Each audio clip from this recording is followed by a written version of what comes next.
किसी ने बड़े कमाल की बात कही है कि अच्छे लोगों की ईश्वर परीक्षा बहुत लेता है लेकिन साथ कभी नहीं छोड़ता, और बुरे लोगों को चाहे देता बहुत कुछ है लेकिन उनका साथ कभी नहीं देता।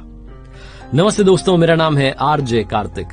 एक छोटी सी कहानी सुनाता हूं, मजेदार सी। एक बार एक भाई साहब की सरकारी स्कूल में नौकरी लगी। वो पहुंचे तो आसपास उन्होंने देखा कि कस्बा था, वहां से 5-6 किलोमीटर दूर उनका स्कूल था, गांव में, छोटा सा गांव था। तो उन्होंने कस्बे में कमरा ले लिया, वहां से अब गांव तक जाना पड़ता था। तो पैसे तो थे नहीं शुरुआत में, तो पैदल पैदल जाते, कभी कोई मिल जाती गाड़ी तो लिफ्ट मिल जाती इनको। और ये जब पैदल चल रहे होते थे तो ऊपर वाले को कोस रहे होते थे कि कहां लाके पटक दिया, यहां पर गाड़ी भी नहीं है, ये भी नहीं है, साधन भी नहीं मिलता है। पर चलो ठीक है, आपने मुझे नौकरी तो दी। फिर इन्हें लगता है कि लिफ्ट मिल जाती है, कभी नहीं मिलती है, तो इन्होंने सोचा कि सबसे पहले तो मुझे बाइक लेनी पड़ेगी अगर मुझे यहां पर जीना है, सर्वाइव करना है। तो शुरुआत में सैलरी में से पैसा बचा बचा के बाइक खरीद ली, लोन पर बाइक उठा ली। और बाइक लेने के बाद में एक चीज थी जो कभी नहीं भूले, वो थे इनके शुरुआती दिन। जब ये जाते थे तो पैदल जाते थे, कभी लिफ्ट मिलती थी, तो इन्होंने हमेशा लिफ्ट दी। जब भी उस कस्बे से अपने कमरे से निकलते, स्कूल की तरफ जाते, किसी न किसी को बैठा के ले जाते गांव की तरफ। गांव से आते तो किसी को बैठा के लाते, कभी किसी बुजुर्ग को, कभी किसी आदमी को, कभी बच्चे को। हमेशा इनकी गाड़ी पर कोई ना कोई बैठा होता था। ये जो गाड़ी थी, ये हर कोई पहचानने लग गया था कि भैया इनकी गाड़ी पर तो लिफ्ट मिल ही जाएगी, हमारे जो सर जी हैं। एक दिन ये गांव से निकले तो कोई इनके साथ में था नहीं, कस्बे के लिए जाने वाला। तो ये सोच रहे थे आज तो खाली जाना पड़ेगा। तभी इन्हें एक आदमी दिखाई दिया। इन्होंने कहा वाह क्या बात है, आज भी गाड़ी पर कोई ना कोई बैठेगा। तो हमेशा की तरह इन्होंने बाइक रोक दी, उस आदमी को बैठा लिया। उसने कहा कस्बे तक छोड़ देना।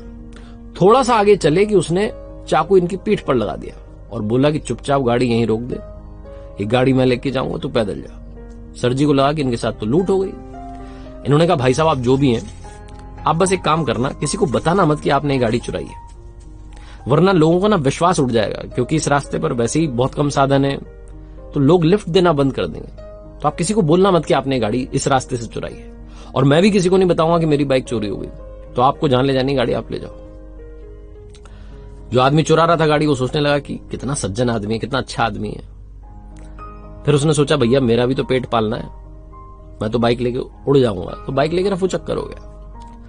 ये सर जी पैदल पैदल पैदल कस्बे में आया, अपने रूम में गए और जाके वापस वही ऊपर वाले कहने लगे क्या कर दिया आपने, मेरी बाइक चोरी हो गई, अब आप ही संभालो। अगली सुबह जब जगे तो दातुन करने के लिए बगीचे में पहुंचे, अपने घर में ही जहां रह रहे थे, तो चौंक गए। इनकी बाइक वहीं खड़ी हुई थी और बाइक के साथ में चिट्ठी चिपकी हुई थी। इन्होंने वो चिट्ठी उठाई और पढ़ने लगे, मुस्कुराने लगे। वो चिट्ठी उसी चोर ने रखी थी, लिखी थी, जो कि बाइक चुरा के ले गया था। उसमें लिखा हुआ था कि सर जी आपकी गाड़ी आप संभालो। ये गाड़ी है कि अमिताभ बच्चन है, हर कोई इसे पहचानता है। मैं सबसे पहले इसे कबाड़ी के पास लेके गया तो उसने कहा सर जी की गाड़ी तुम क्या लेके कर रहे हो इसको। तो मैंने जैसे तैसे बहाना मार के वहां से जान बचाई। फिर मुझे भूख लग रही थी, मैं हलवाई के यहाँ गया कि चलो कुछ खा लेते हैं। तो उसने कहा रे सर जी की गाड़ी तू क्या कर रहा भाई से लेके। तो मैंने कहा रे उन्होंने सामान मंगवाया घर का। वहां से जान बचा के बहाना मार के निकला और आगे निकला तो नाके पर पुलिस वालों ने रोक लिया। उन्होंने कहा सर जी की गाड़ी लेके भाई तू कहां जा रहा है। वहां भी बहाना मार करके मैंने जान बचाई। आपकी गाड़ी आप ही संभालो, ये गाड़ी ना है। ऐसा लग रहा है कोई बहुत बड़ी बॉलीवुड की पिक्चर का हीरो, सब जानते हैं इसको। मैं ये गाड़ी आपके हवाले कर रहा हूं।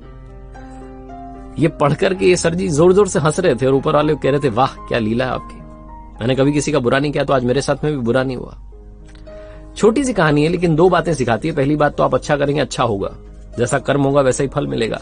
दूसरी बात, आप उस पर भरोसा रखिए, वो कभी भी आपका बुरा नहीं होने देगा। जैसे मैंने बोला कि जो अच्छे लोग होते हैं उनकी वो परीक्षा बहुत लेता है लेकिन साथ कभी नहीं छोड़ता है।